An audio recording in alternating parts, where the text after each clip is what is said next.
mean, you're an educator and you don't know that your whole damn job is if a kid wants to learn about numbers, you explain to him about numbers, that anything beyond that is utter goddamn pretension, and that most of the people who gravitated to that job when I was a boy were mediocre people, and most of the people that went through that system came out to be mediocre, that ambition, ideals, dreams, visions, forget it. We were being raised to take jobs, usually subnormal jobs, for industry and or the business world. There was really no thought to try to cultivate our inner glory if we have some. And I've seen nothing much has changed. That when I look about, I think, you know, the police don't protect. The schools don't educate them. The media doesn't inform them. The Hollywood doesn't entertain. Nobody who has got a responsibility is doing it. And it's continued to this very day. Now we go back to 1959. 59 was a dismal period, as you will recall. It was, however, there was an uprising against the dismalness of it. The children ran away to San Francisco, the summer of love. They called it a youthquake. A youthquake is shaking America. For some reason, the kids are disillusioned. They don't believe any of the propaganda we're giving them. They're letting their hair grow, and they're going off to San Francisco. What can this mean? Same sort of thing was going on in every aspect of life. Mark Scott's decree in trying to explain what was being dealt with here by the Twilight Zone was that business of disillusionment, the disengagement of the next generation from the generation ahead of them, beginning not to respect their parents, beginning not to trust the cop on the beat, to understand that everything was rigged, that to have the gold was to call the shots, to where if anybody had any money, they could buy their way into your business and own 90% of it. With the advent of the internet, they're worth about 10% of it. And they're beginning to suffer from that, those people with money, as they realize that, no, you can't own this factory, and I'm going to own it. I'm going to call the shots on it. And if you come into it, you can get 10%. But 10% of what I'm going to manufacture is going to be a significant amount of money. So let's not be greedy. And even there, I find myself hard to talk to people about money because of my early years when it seemed to me I was totally discriminated in all of my family because we had no money. So now we go back to the Twilight Zone. Mr. Future Shock, Gerald, what's his name? Yeah, he wrote this book, Future Shock. In Future Shock, he makes a big argument. His argument is, whatever decision systems we've evolved are almost all adversarial, and 50% of people feel screwed, no matter what we decide, because of that. We have all kinds of decision systems like Congresses and legislatures and judges and triumvirates and czars. And we find ways to designate people into leadership, but these decisions we're making about the future are terribly important. One day we'll wake up and there'll be no toilet paper on the shelves in the grocery store because somebody forgot to order the logs.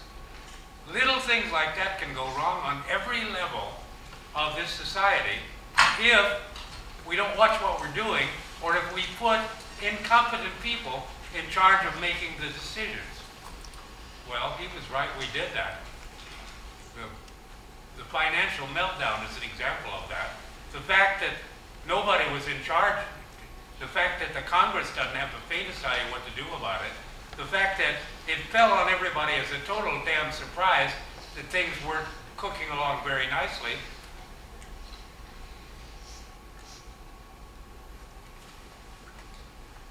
anyway, along came the internet. Now, what did that mean?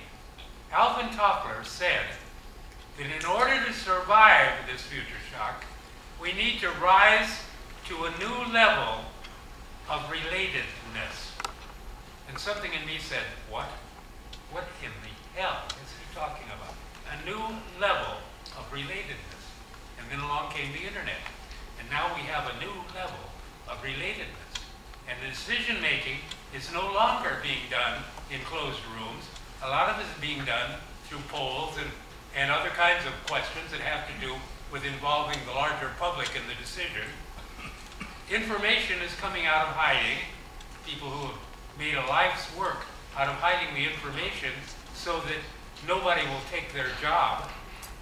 When we first began America, there were the masters at something, and they trained the journeymen at something, and the journeymen trained the apprentices. And the quicker the apprentice could become a journeyman, the better it was, until we got into modern America, where if you teach the guy how to do the job, he'll have your job, because the boss knows he can get him for a hell of a lot less money. And right now in Hollywood, they're calling it ageism, but it's not ageism. It's just that the older guys know how precious stuff is that they manufacture and are beginning to want to be paid for it. And the young ones, they don't know how goddamn rare it is to find somebody who can write a decent story on paper that can be made into a film. So, we have risen to this new level of relatedness. And I'm trying to think of what would Rod Serling do with that. Because he was a very creative, sensitive, intuitive fellow. What would he do on the internet? He first designed a television show for the cell phone. Something you could look at on that little tiny screen that would be crystal clear, wouldn't be all cluttered with a whole bunch of stuff. That means get rid of the props, get rid of the sets. All you need is cameras and lights and the right situation and good words. As Jack Clayton, talking about Rod Serling, said, with those plays, you didn't have to act, you just had to say the words. The words did all the acting. Because a really good playwright does that. You just say the damn words. The drama will enact itself in the head of the viewer. So, that would be one of the things he'd be looking for. Another would be what they call net neutrality. Because all the big conglomerates who already own the media want to control the pipeline. And if they control the pipeline, if a guy like me wants to bring on something that's fresh and different, first I have to jump through all of their hoops and make it like they want it before they will buy it. Witness the fact that NCIS and SCI, New York and Miami and Schenectady and it's criminal what the media is doing to us. Criminal. If I don't know what the statute is, but I want to slap them. I want to go up individually, go all through Hollywood going, wow, what was that for? That was for making every television show I want to watch, first I have to watch an autopsy. I am sick of watching autopsies. I saw autopsies in Quincy with Jack Klugman. I already know all of those stories. Well, let's give you a doctor show. House. Oh yeah, I get you there. Each week, it's the same story, exactly. Some guy comes in, he's very sick. They try to treat him, he gets worse. They try to treat him again, he gets worse. They talk about it some more, they treat him again, and now he's in real trouble. But House figures it out. And if you want more treatment, and the guy gets well, end of story. Let's do that again next week, exactly. Let's say it. Except let's make it different. Well, how can you make it different? Well, it's a girl that comes in.